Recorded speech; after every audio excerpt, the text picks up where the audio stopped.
Sa ngalan ng Ama at ng Anak at ng Espiritu Santo, Amen. ang pagpapala ng ating Panginoong Hesu Kristo, ang pag-ibig ng Diyos Ama, at ang makikipagkaisa ng Espiritu Santo naway sumainyong lahat. At sumaiyo rin. Mga kapatid, aminin natin ang ating mga kasalanan upang tayo'y maging marapat gumanap sa banal na pagdiriwang. Inaamin ko sa mga pangyarihang Diyos at sa inyo mga kapatid na lubha akong nagkasala sa isip, sa salita at sa gawa at sa aking pagkukulang. Kaya isinasamo ko sa Mahal na Birheng Maria, sa lahat ng mga anghel at mga banal, at sa inyo mga kapatid, na ako'y panalangin sa Panginoong ating Diyos. Kaawaan tayo ng makapangyarihang Diyos, patawarin tayo sa ating mga kasalanan at patnubayan tayo sa buhay na walang hanggan. Amen. Panginoon, kaawaan mo kami. Panginoon, kaawaan mo kami. Kristo, kaawaan mo kami. Kristo, kaawaan mo kami. Panginoon, kaawaan mo kami. Panginoon, kaawaan mo kami. Manalangin tayo. Ama naming makapangyarihan, hinirang mo si San Ignacio de Loyola para ilaganap sa tanan ang lalong ikadarakila ng iyong ngalan. Sa tulong niya at sa pagtulad sa kanya, sa pakikihimok dito sa lupang ibabaw, kami naway pagindapating maputungan kasama niya sa kalangitan sa pamamagitan ni Hesu Kristo kasama ng Espiritu Santo magpasawalang hanggan. Amen.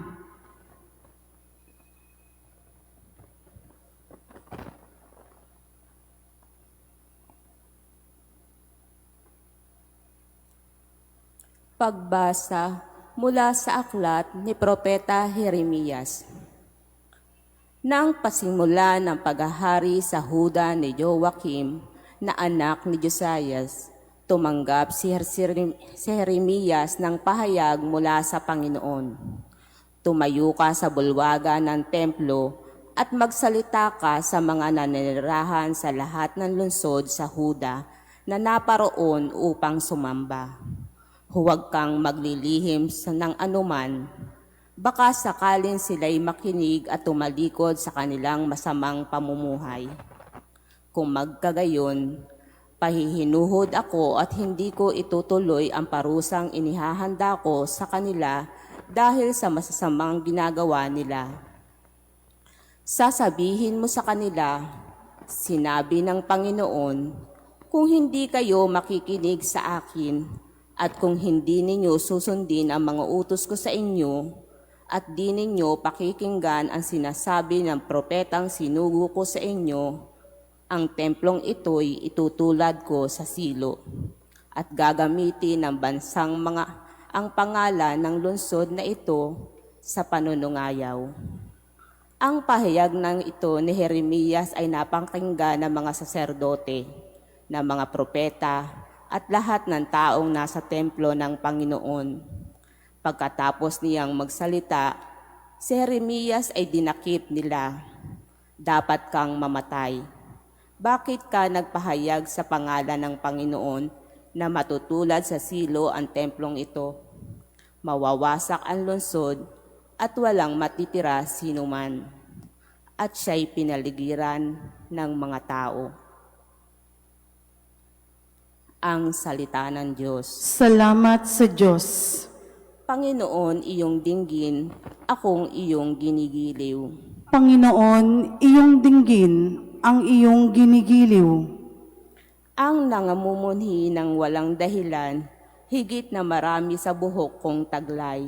Daming sinungaling na nagpaparatang, ang hangad sa akin ay mapatay. Ang pag-aari ko'y di naman ninakaw, nais nilang kunit dapat daw ibigay. Panginoon, iyong dinggin, akong iyong ginigiliw. Dahilan sa iyo ako'y inaglahi, na pahiyang lubos sa pagkonsyami sa mga kapatid para ako'y iba. kasambahay ko na di ako kilala. Ang pagmamahal ko sa banal mong templo, matinding matindi sa kalooban ko, sa aking bumagsak, paghamak sa iyo. Panginoong iyong dinggin, akong iyong ginigiliw. At sa ganang akin, ako'y dadalangin sa iyo, O Poon, sana'y iyong dinggin sa mga panahon na iyong ibigin. Dahil sa dakilang pag-ibig sa akin, ang iyong pangako'y pagtubos ay sundin. Panginoong iyong dinggin, akong iyong ginigiliw. Magsitayo na pong lahat.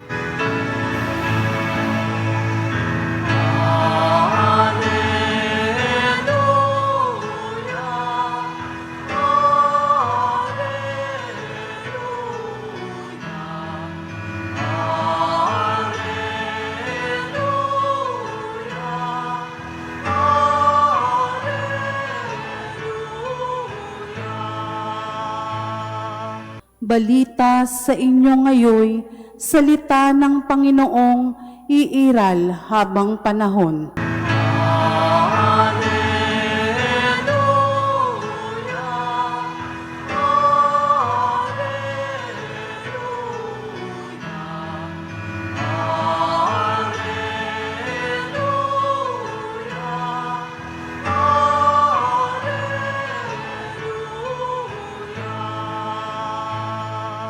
Sumainyo ang Panginoon. At sumaiyo rin. Ang mabuting balita ng Panginoon ayon kay San Mateo. Papuri sa iyo, Panginoon. Noong panahong iyon, umuwi si Jesus sa kanyang bayan at nagturo sa kanilang sinagoga. Nagtaka ang mga nakarinig sa kanya. Sabi nila, "Saan kumuha ng karunungan ang taong ito? Paano siya nakagagawa ng kababalaghan? Hindi ba ito ang anak ng karpentero?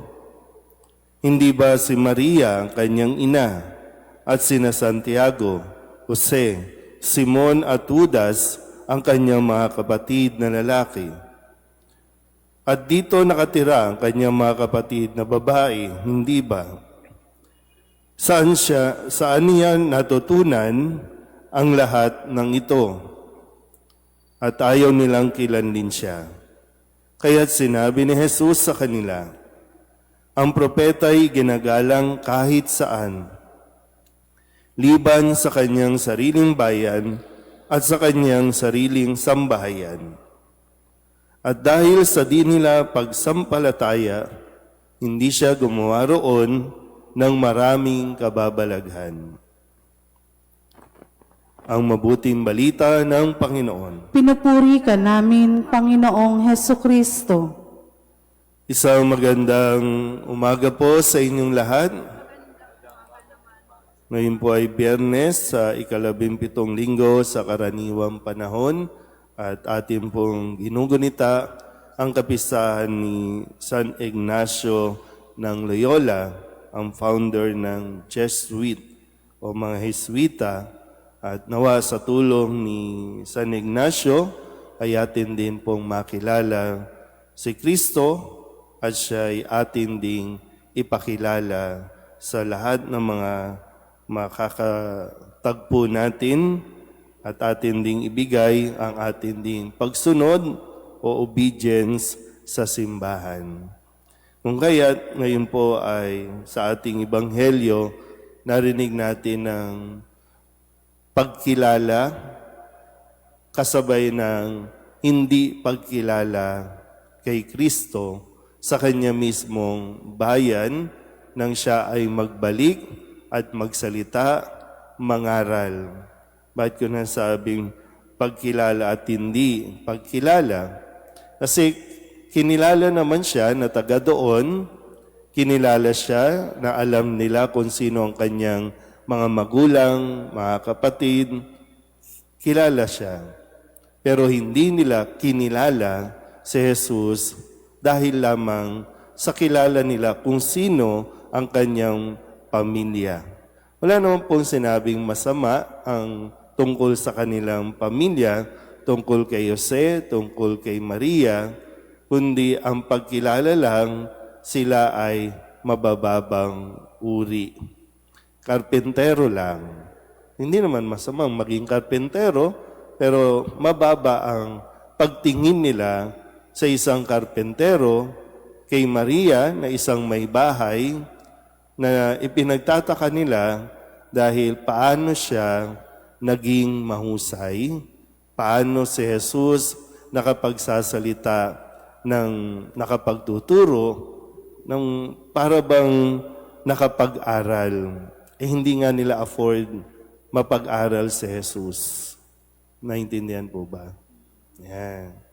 Pero maganda rin na mapagnilayan natin ng puntong ito na conscious ba tayo bilang mga kapatid, no? Conscious ba tayo bilang magulang? Conscious pa ba kayo sa kung anong reputasyon ang mayroon kayo na nakikita at nakikilala sa inyong kapitbahay o kasi mayroon na rin tayong mundo ng social media. Conscious ba kayo sa kung paano kayo nakikilala sa inyo?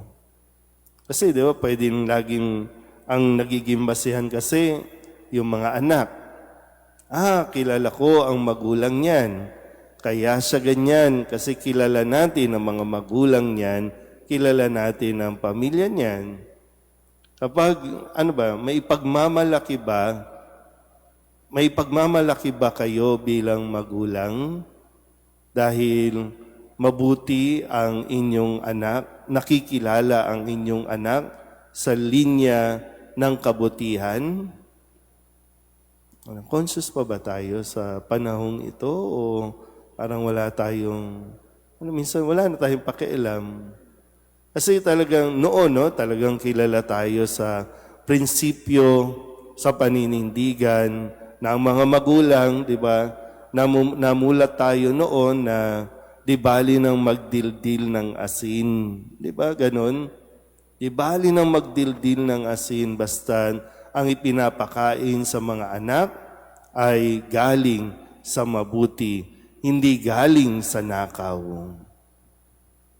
Ngayon kasi parang wala akong pakialam kay mabalitaan nila na nagnanakaw ka o nakikiapid ka, nakikisama sa hindi asawa. Parang minsan wala tayong pakialam kung ano magiging epekto nito sa inyong mga anak. Kaya di ba yung mentality ng mga bata ngayon na nakikita natin, kung may mga estudyante nambubugbog na ng teacher. May mga estudyante na talagang ang mga salita nila, mga bata pa, pero ang mga salita nila pangbardagulan na, pang-terorista na, panghanap away na. So, ang tatanungin din naman, sino ang mga magulang, saan lumaki? Pero pangit man pakinggan, pero 'di ba, dati saan siya nakatira? Sa Tondo. Alam na. 'Di ba may ganun tayong impression pag taga Tondo? 'Di ba? Barumbado. Bakit? Nasaan yung mga magulang? Barumbado din eh. So, paano yung impression? No? Bagamat hindi tayo pwedeng mabuhay sa impression lang o sa gusto lang natin magpa-impress, pero yung katotohanan na maganda ba ang impluensya natin sa ating mga anak o sa mga kabataan ngayon? O wala ka, di ba? Minsan kasi, pag dumadaan ka dyan, no? Pag lumibot ka lang dito sa parokya natin, makikita mo minsan paano kausapin ng mga nakakatanda o ng mga magulang yung mga bata dyan sa paligid, sa iskinita, sa lansangan. May naituturo ba tayong maganda? Kasi, di ba sabi dito, paano siya natuto niyan? Ang mga magulang niyan, di ba? paano siya natuto? Saan niya nakuha yan? Hinga lang, muli, no, ang tatanong ko, pag sinabing saan niya na natuto, ano ba, maganda ba yung kanilang nakikita o hindi kagandahan? Laging ba to sa loob ng bahay? Ano ang natutunan niyan? Kasi pwede pong maging mabuti ang isang bata, lumaki na malawak ang pangunawa depende sa kanyang naririnig at natututunan sa loob ng bahay. Lagi tayong babalik sa tahanan. Kaya nga si Kristo, saan ba siya galing? Sa langit. Sinong nando doon? Ang kanyang Diyos Ama na ipinapakilala sa atin na ating ding Diyos Ama. Pagdating dito sa lupa, sino ang kanyang magulang? Si Jose, si Maria. So ngayon, no, sana po mapagnilayan din natin na mabuti no, kung anong impluensya ang atin pong naituturo, na ipapakita sa ating mga anak. Amen.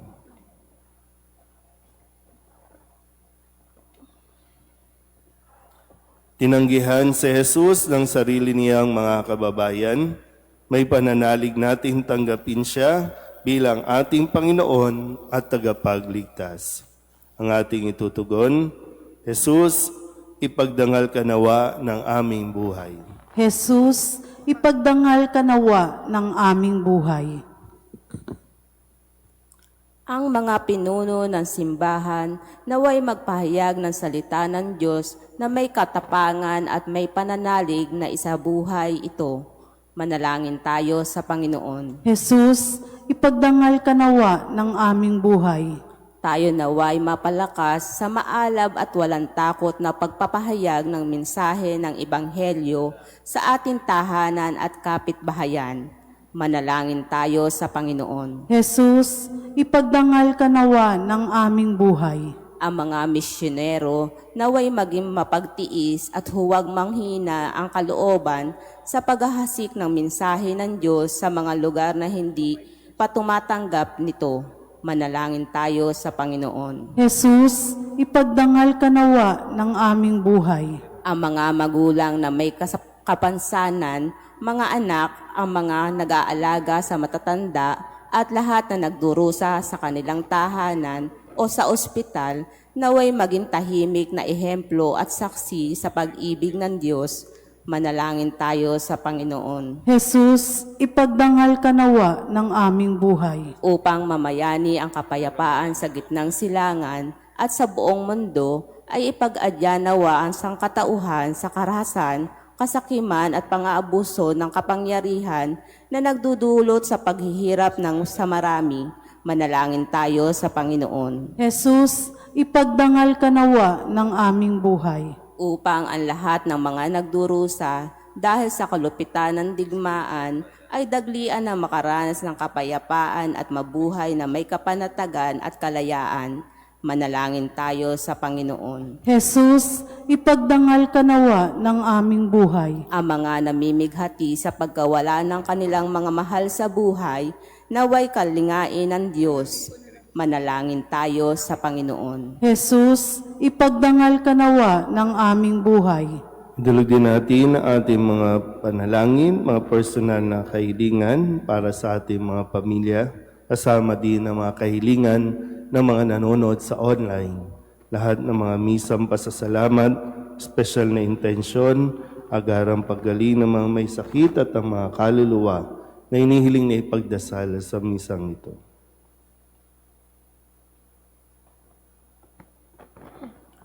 Ang lahat ng ito inihiling namin sa ngalan ni Kristo ang aming Panginoon. Amen.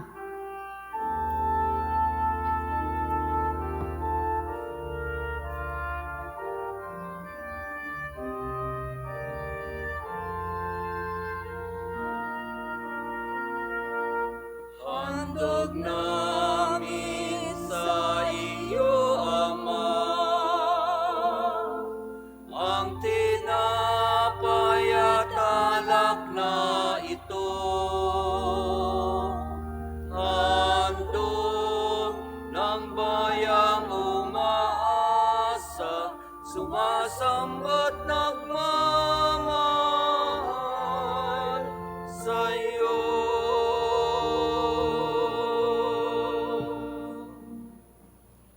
Manalangin kayo mga kapatid upang paghahain natin ay kalugdan ng Diyos Amang makapangyarihan. Tanggapin nawa ng Panginoon itong paghahain sa iyong mga kamay, sa kapurihan niya at karangalan sa ating kapakinabangan at sa buong sambayanan niyang banal. Ama naming lumika, maging kalugod-lugod nawa ang mga alay na aming inihahain ngayong si San Ignacio de Loyola ay ginugunita namin. Sa itinatag mong pagdiriwang na siyang batis ng tanang kabanalan, mangyari nawang kami maging banal sa katotohanan sa pamamagitan ni Jesucristo kasama ng Espiritu Santo magpasawalang hanggan. Amen. Sumainyo ang Panginoon. At sumaiyo rin. Itaas sa Diyos ang inyong puso at diwa. Itinaas na namin sa Panginoon. Pasalamatan natin ang Panginoong ating Diyos. Marapat na siya ay pasalamatan. Ama naming makapangyarihan, tunay ngang marapat na ikaw ay aming pasalamatan sa pamamagitan ni Jesucristo na aming Panginoon. Ngayong si San Ignacio ay pinararangalan sa pamumuhay niyang totoong uliran at pagiging maaasahan sa panunungkulan. Kaya't si Jesucristo na maaasahan sa katapatan ay inihahayag sa pangangasiwa sa sambayanan. Ang malasakit ng mga ulirang tagapangasiwa noon ay nagpapatuloy magpahanggang ngayon sa mga panalangin kanilang iniuukol kaysa ng sambayanan mong dito'y nagtitipon. Kaya kaysa ng mga anghel na nagsisiawin ng papuri sa iyo nang walang humpay sa kalangitan, kami nagbubuni sa iyong kadakilaan.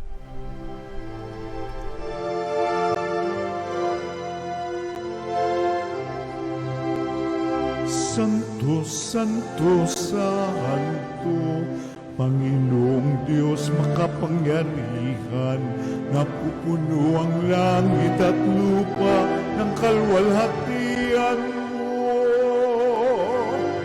Hosana sa kaitaasan,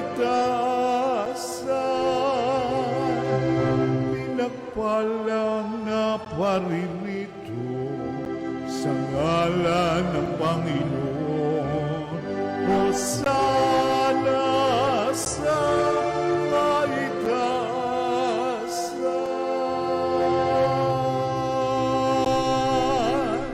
Ama naming banal, ikaw ang bukal ng tanang kabanalan.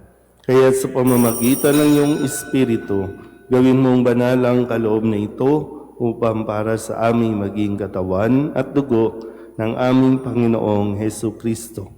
Bago niya pinagtiis ang kusang loob na maging handog, inawakan niya ang tinapay, inasalamatan kaniya, pinaghati-hati niya iyon, iniabot sa kanyang mga alagad at sinabi,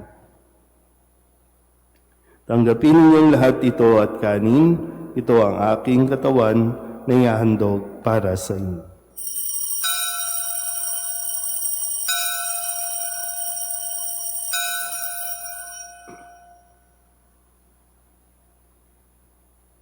Gayun din naman nang matapos ang hapunan, hinawakan niya ang kalis, muli kaniyang pinasalamatan. Iniabot niya ang kalis sa kanyang mga alagad at sinabi, "Tanggapin ninyong lahat ito at inumin. Ito ang kalis ng aking dugo, ng bago at walang hanggang tipan. Ang aking dugo na ibubuhos para sa inyo at para sa lahat sa ikapagpapatawad ng mga kasalanan. Gawin ninyo ito sa pag-alaala sa akin."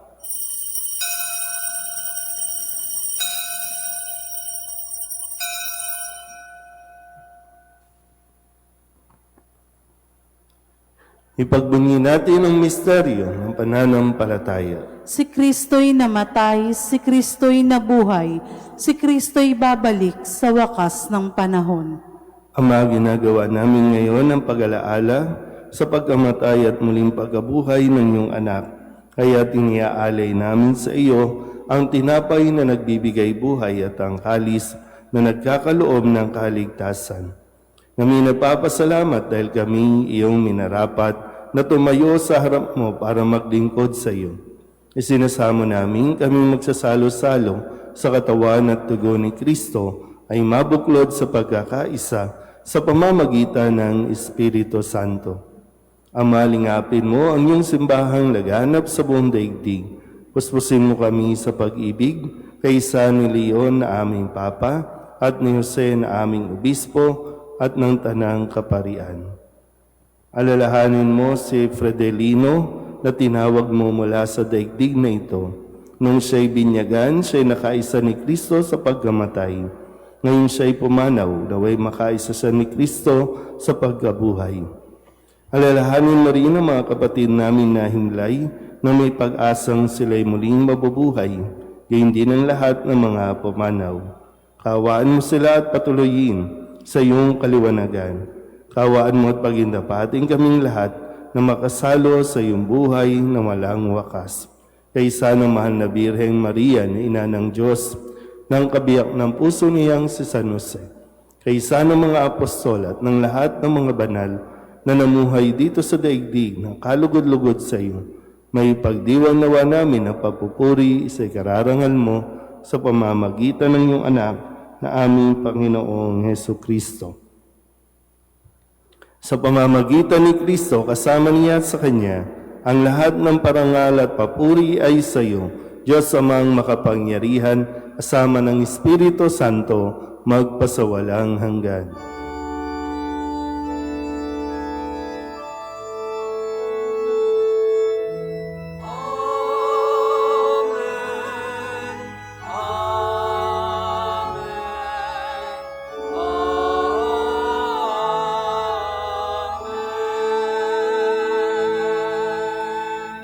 Sa tagubili ng manakagagaling na utos at turo ni Jesus sa Panginoon natin at Diyos, ipahayag natin ang lakas loob.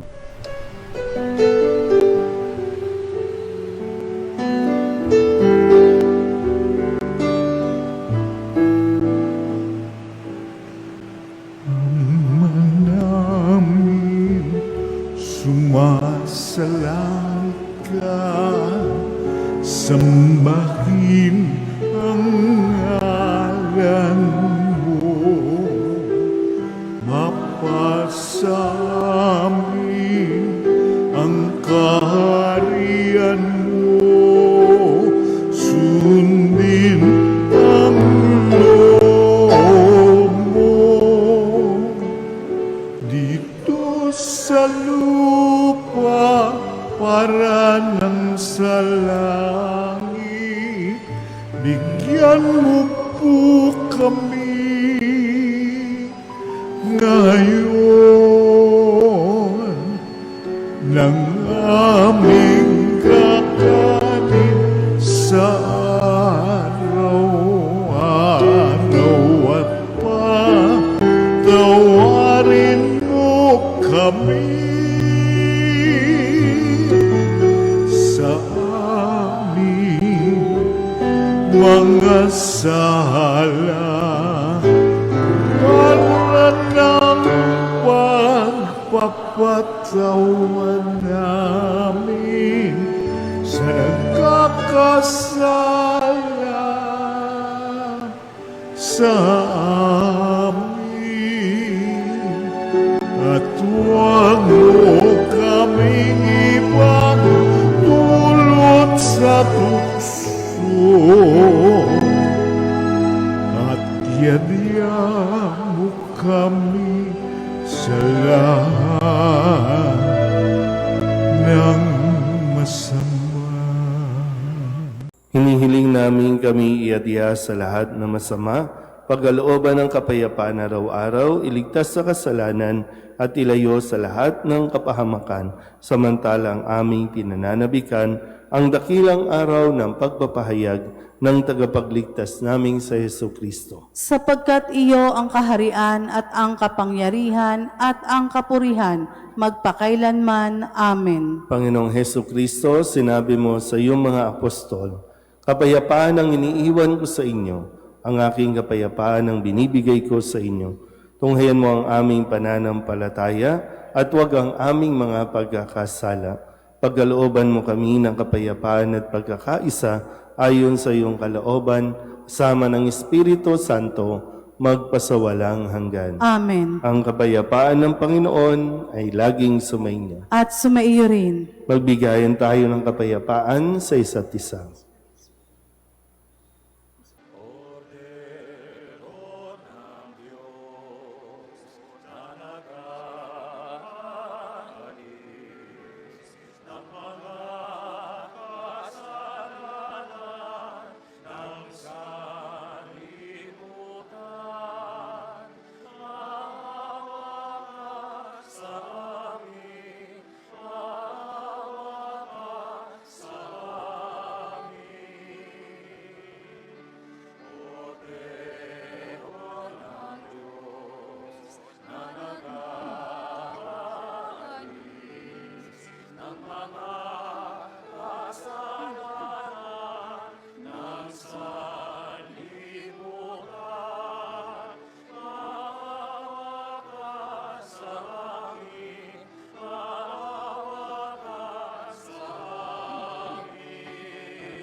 Ito ang kordero ng Diyos. Ito ang nag-aalis ng kasalanan ng sanlibutan. Mapalad ang mga inaanyayahan sa kanyang piging. Panginoon, hindi ako karapat-dapat na magpatuloy sa iyo, ngunit sa isang salita mo lamang ay gagaling na ako.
Manalangin tayo. Ama namin mapagmahal, ang paghahain namin ng pagpupuri at pagpapasalamat ngayong ginugunita si San Ignacio de Loyola ay humantong nawa sa ikadarakila kailanpaman ng iyong kamahalan sa pamamagitan ni Jesucristo kasama ng Espiritu Santo magpasawalang hanggan. Amen. Sumainyo ang Panginoon At sumaiyo rin. at pagpalain kayo ng makapangyarihang Diyos, Ama at Anak at Espiritu Santo. Amen. Tapos ang banal na misa, humayo tayo sa kapayapaan ni Kristo. Salamat sa Diyos. Magandang umaga po. Nuestro Padre Jesus Nazareno, sinasamba ka namin, pinipintungo ka namin, aral mo ang aming buhay at kaligtasan. Nuestro Padre Jesus Nazareno, iligtas mo kami sa kasalanan. Ang krus mong kinamatayan ay sagisag ng aming kaligtasan. Nuestro Padre Jesus Nazareno, dinarangal ka na amin. Nuestro Padre Jesus Nazareno, nilulwalhati ka namin. Nuestro Padre Jesus Nazareno, dinarangal ka na amin. Nuestro Padre Jesus Nazareno, nilulwalhati ka namin.